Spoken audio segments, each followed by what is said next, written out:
अस्सलाम वालेकुम, कैसे हैं आप सब। तो आज हम स्टार्ट करने जा रहे हैं एक्सरसाइज 7B का क्वेश्चन नंबर 4। तो मेरे पास ये थिंक न्यू सिलेबस मैथमेटिक्स की बुक 2 है और उसका ये चैप्टर नंबर 7 चल रहा है। मैंने इस चैप्टर के नेम से एक सेपरेट प्लेलिस्ट बनाई हुई है, उसका लिंक भी नीचे डिस्क्रिप्शन में दिया हुआ है ताकि आप लोगों को इस चैप्टर से रिलेटेड तमाम सोल्यूशंस एक जगह पर आसानी से इसी प्लेलिस्ट पे मिल सकें। इसके अलावा आपको डिस्क्रिप्शन में मेरे सोशल अकाउंट्स के लिंक यानी मेरी फेसबुक प्रोफाइल, मेरी इंस्टाग्राम प्रोफाइल और ईमेल आईडी भी मिल जाएगा। आप इन्हीं अकाउंट्स के थ्रू अपने क्वेश्चंस को, सजेशंस को मुझ तक भी पहुंचा सकते हैं। तो स्टार्ट करते हैं क्वेश्चन नंबर 4 को। तो क्वेश्चन नंबर 4 की स्टेटमेंट में मेंशन है, for each of the following equations state the two variables which are directly proportional to each other and explain your answer। तो आपको क्वेश्चन की स्टेटमेंट में कहा जा रहा है कि क्वेश्चन नंबर 4 के नीचे डिफरेंट पार्ट्स में डिफरेंट इक्वेशंस दे दी गई हैं। आपने हर इक्वेशन में से दो वेरिएबल्स को लिखकर दिखाना है जो कि आपस में डायरेक्टली प्रोपोर्शनल है और आपने अपने आंसर को एक्सप्लेन भी करके दिखाना है। अब इस क्वेश्चन को स्टार्ट करने से पहले आपको ये चीज़ समझना लाजमी है कि जब भी दो वेरिएबल्स डायरेक्टली प्रोपोर्शनल होते हैं आपस में तो उनकी इक्वेशन किस तरह की दिखती है। तो समझने के लिए हम दो वेरिएबल्स यहाँ पर लेते हैं। लेट्स से एक वेरिएबल y है और एक वेरिएबल x है। अगर तो ये डायरेक्टली प्रोपोर्शनल है तो प्रोपोर्शनैलिटी का सिंबल इस तरीके से बीच में लगाया जाएगा और इसी को हम पढ़ेंगे y is directly proportional to x। और आप ये चीज़ एक्सरसाइज में जानते हैं, इसमें भी पिछली एक्सरसाइज में मैंने एक्सप्लेन किया हुआ है कि हम इस प्रोपोर्शनैलिटी सिंबल को रिमूव करते हैं ताकि ये इक्वेशन में कन्वर्ट हो सके पूरी चीज़। तो इस प्रोपोर्शनैलिटी सिंबल को जब आप रिमूव करते हैं तो उसकी जगह पे एक इक्वलिटी का सिंबल आता है और एक कांस्टेंट हम इंट्रोड्यूस कराते हैं जिसको कांस्टेंट ऑफ प्रोपोर्शनैलिटी कहते हैं और अगला जो वेरिएबल x है वो साथ वैसे का वैसे लिखा होता है। तो ये हमारे पास बन जाती है एक इक्वेशन। अब यहाँ पर आप देखें कि ये जो x है ये कांस्टेंट के साथ मल्टीप्लाई हो रहा है। यहाँ पे अगर ये x मल्टीप्लाई हो रहा है, अगर मैं इसको इक्वेशन के दूसरी तरफ मूव कर दूँ लेफ्ट साइड पर तो वहाँ जाकर ये y को डिवाइड करेगा, यानी y के इस तरीके से नीचे डिनोमिनेटर में लिखा जाएगा और यहाँ पे आपके पास सिर्फ बच जाएगा एक कांस्टेंट k। तो आपने इसी चीज़ को याद रखना है कि जब भी इस तरह आपको दो वेरिएबल्स इस तरह की फ्रैक्शन फॉर्म में नजर आए जो कि किसी कांस्टेंट के इक्वल होने चाहिए तो इसका मतलब यही लिया जाता है कि जो ऊपर लिखा हुआ वेरिएबल y और जो नीचे लिखा हुआ वेरिएबल x ये आपस में डायरेक्टली प्रोपोर्शनल हैं। और आपको पता है डायरेक्टली प्रोपोर्शनल होने का मतलब है अगर एक वेरिएबल की वैल्यू बढ़ेगी तो दूसरे की भी उसी रेट के साथ वेरिएबल की वैल्यू बढ़ेगी और अगर एक वेरिएबल की वैल्यू कम होगी तो दूसरे वेरिएबल की भी उसी रेट के साथ वैल्यू कम हो जाएगी। तो एक चीज़ को बढ़ाने से दूसरी का बढ़ना, एक चीज़ के कम करने से दूसरी का कम हो जाना, इसी को डायरेक्टली प्रोपोर्शनल होना कहते हैं। और मैथमेटिकली वो इस तरह रिप्रेजेंट होता है कि इस तरह दो वेरिएबल्स का फ्रैक्शन या आप इसको रेट भी बोल सकते हैं वो किसी कांस्टेंट के इक्वल आ जाए। तो यहाँ पर भी आपने इन तमाम इक्वेशंस को देखना है कि क्या वो इस फॉर्म में लिखी जा सकती हैं। अगर इस फॉर्म में लिखी जा सकती हैं तो आपने ऊपर और नीचे वाले वेरिएबल को कह देना है कि वो आपस में डायरेक्टली प्रोपोर्शनल हैं। तो आइए स्टार्ट करते हैं हम सबसे पहले इसके ए वाले पार्ट से। तो ए वाले पार्ट में जो हमारे पास इक्वेशन लिखी हुई है वो है y is equal to 4x square.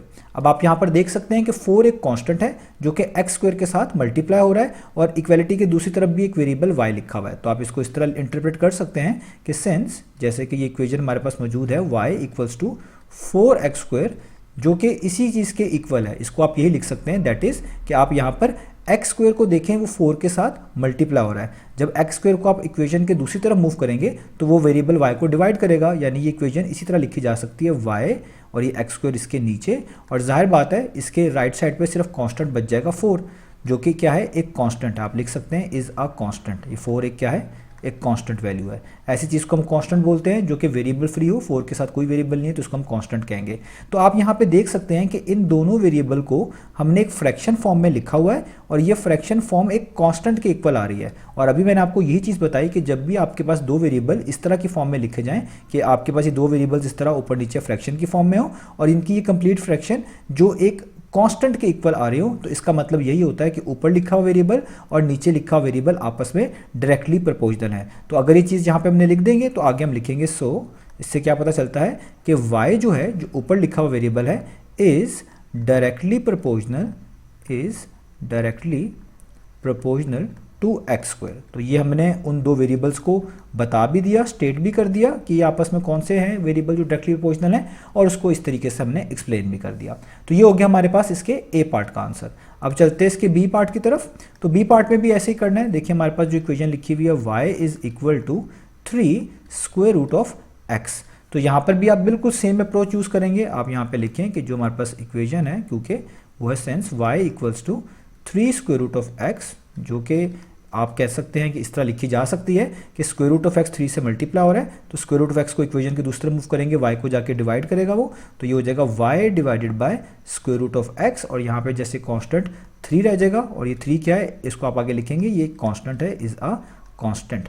तो यहाँ पर भी आप देखें कि दो वेरिएबल्स जो हैं जो कि ऊपर नीचे लिखे हुए हैं, ये इस कंप्लीट फ्रैक्शन को आप देख सकते हैं। तो ये जो वेरिएबल्स की फ्रैक्शन है ये एक कांस्टेंट के इक्वल आ रही है। तो जब भी इस तरह ऊपर नीचे वेरिएबल्स लिखे हुए नजर आए फ्रैक्शन फॉर्म में, वो किसी कांस्टेंट के इक्वल हो, तो वो दोनों वेरिएबल्स आपस में डायरेक्टली प्रोपोर्शनल ही कहलाते हैं। तो आप यहाँ पे लिखेंगे सो जो ऊपर वेरिएबल है y is directly proportional to square root of x. ये पूरा वेरिएबल अपनी पार्ट के साथ आप लिखेंगे, तो इसके ऊपर रेडिकल साइन है स्क्वायर रूट ऑफ एक्स। तो ये हमने इसका बी पार्ट भी कर लिया। अब हम इसके चलते हैं सी पार्ट की तरफ। तो सी पार्ट में देखते हैं हमारे पास, तो सी पार्ट में हमारे पास इक्वेशन लिखी हुई है y square is equal to 5x cube. तो यहाँ पे सी पार्ट में लिखते हैं y square is equal to 5x cube. ठीक है, मैं एक बार चेक कर लूँ जी, यही है।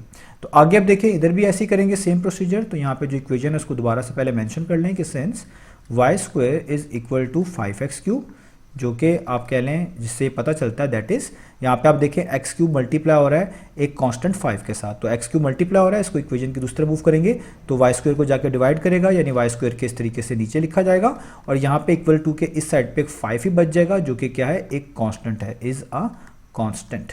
तो इससे क्या पता चला, यहाँ पे भी आप देखें ये दो वेरिएबल्स इस तरह ऊपर नीचे लिखे हुए एक फ्रैक्शन की फॉर्म में, और मैंने आपको बताया है शॉर्ट करके कि जब भी इस तरह आपके पास वेरिएबल्स फ्रैक्शन की फॉर्म में लिखे हों और वो किसी कांस्टेंट के इक्वल आ रहे हों, तो ये दोनों वेरिएबल्स आपस में डायरेक्टली प्रोपोर्शनल होने को इंडिकेट करते हैं। तो आपने यहाँ पे यही लिखना है कि सो वाई स्क्वायर जो ऊपर लिखा वेरिएबल है इज डायरेक्टली प्रोपोर्शनल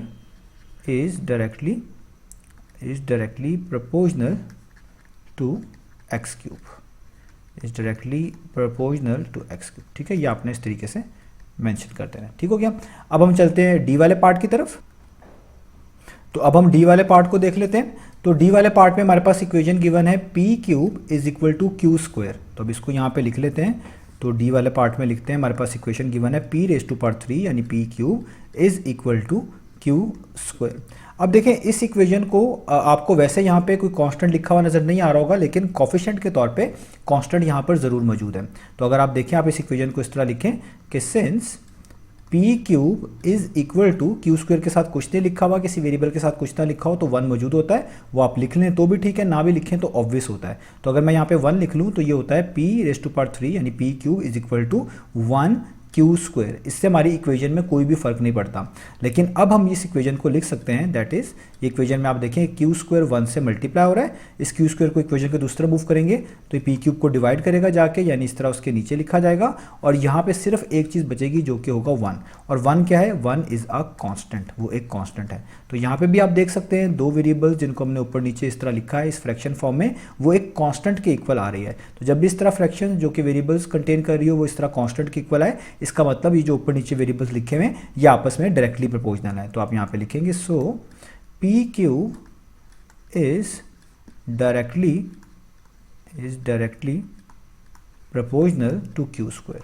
तो यहाँ पे भी हमने ये दोनों वेरिएबल्स बता भी दिए और उसको ऊपर मैथमेटिकली एक्सप्लेन भी कर दिया।